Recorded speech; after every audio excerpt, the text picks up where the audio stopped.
কাশ্মীরের সন্ত্রাসের মাস্টারমাইন্ড প্রাক্তন পাক কমান্ডো হাসিম মুসা। কাশ্মীরের সন্ত্রাসবাদের মদতদাতা পাকিস্তান। সীমান্তের ওপারে গিয়ে মার দেওয়ার চেষ্টা চলছে। প্রধানমন্ত্রী ও প্রতিরক্ষা মন্ত্রী গ্রাউন্ড জিরোয় গিয়ে প্রত্যাঘাতের ব্লুপ্রিন্ট নিয়ে এক প্রস্ত আলোচনা করেছেন। নরেন্দ্র মোদী, রাজনাথ সিং, অমিত শাহের মতোই অজিত ডোভাল উচ্চ পর্যায়ের বৈঠকে বসেছেন। সন্ত্রাসের শিহরণ চুরমার করতে সংঘবদ্ধ প্রত্যাঘাতের জন্য সাজো সাজো রব। এর মধ্যে সীমান্তে কড়া পাহারা রয়েছে। পাকিস্তানের বিনা প্ররোচনায় গুলির জবাব দিচ্ছে সেনা। কাশ্মীরে তল্লাশি চলছে বলে সেনার তরফে জানানো হয়েছে। ত্রালের কাছেই জঙ্গলে একটি জঙ্গি টিমের সন্ধান পাওয়া যায়। সেনা সূত্রে আরও জানা গিয়েছে, জঙ্গি হানার 7 দিন পরেও সেনা তল্লাশি জোরদার। সূত্রের খবর, 4 সন্ত্রাসের ঘাঁটিতে লাগাতার অপারেশন সেনার। সেনা পুলিশের যৌথ বাহিনীর অপারেশন সোপিয়াম পুলওয়ামায়।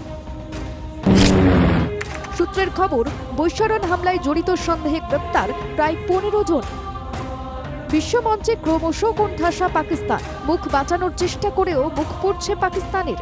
এর মাঝে চাপের মুখে পাকিস্তানের প্রতিরক্ষা মন্ত্রী আসিফ খাওয়াজা অকপটে স্বীকার করেছেন, আমেরিকা ব্রিটেনের জন্য 30 বছর ধরে ঘৃণ্য কাজ করে চলেছে পাকিস্তান। সেই আসিফ খাওয়াজার টুইটার বন্ধ করেছে দিল্লি। সন্ত্রাসকে আশ্রয় প্রশ্রয় দেওয়ার সেই কথা স্বীকারের পর এবার গোয়েন্দাদের হাতে চাঞ্চল্যকর তথ্য এলো। কাশ্মীরের সন্ত্রাসের মূল চক্রী হাসিম মুসা আসলে আইএসআই ও পাক সেনার সঙ্গে বোঝাপড়া করে চলত বলেই খবর। পাক সেনা স্পেশাল সার্ভিস গ্রুপের ঘনিষ্ঠ যোগ হাসিম মুসার। ফিটনেস বাড়ানোর মতোই সন্ত্রাসবাদী আক্রমণের কৌশলের প্রশিক্ষণ দান।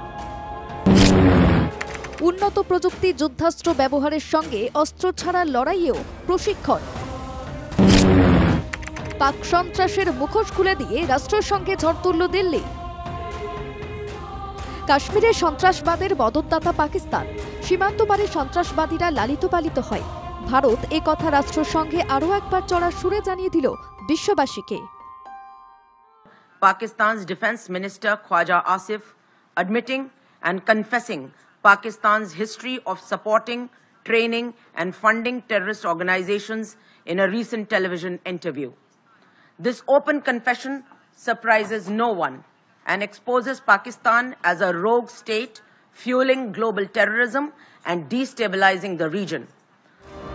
এদিকে পাক সন্ত্রাসের আঁতুড়ঘরে প্রত্যাঘাতের নীল নকশা ধীরে ধীরে কার্যকর করা হচ্ছে বলে সূত্রের খবর।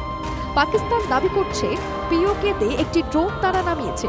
দিল্লি অবশ্য কোনো অভিযোগকে পাত্তা না দিয়ে জঙ্গি নিধনের আসল কাজটিকেই পাখির চোখ করছে। ব্যুরো রিপোর্ট, বাংলা জাগো।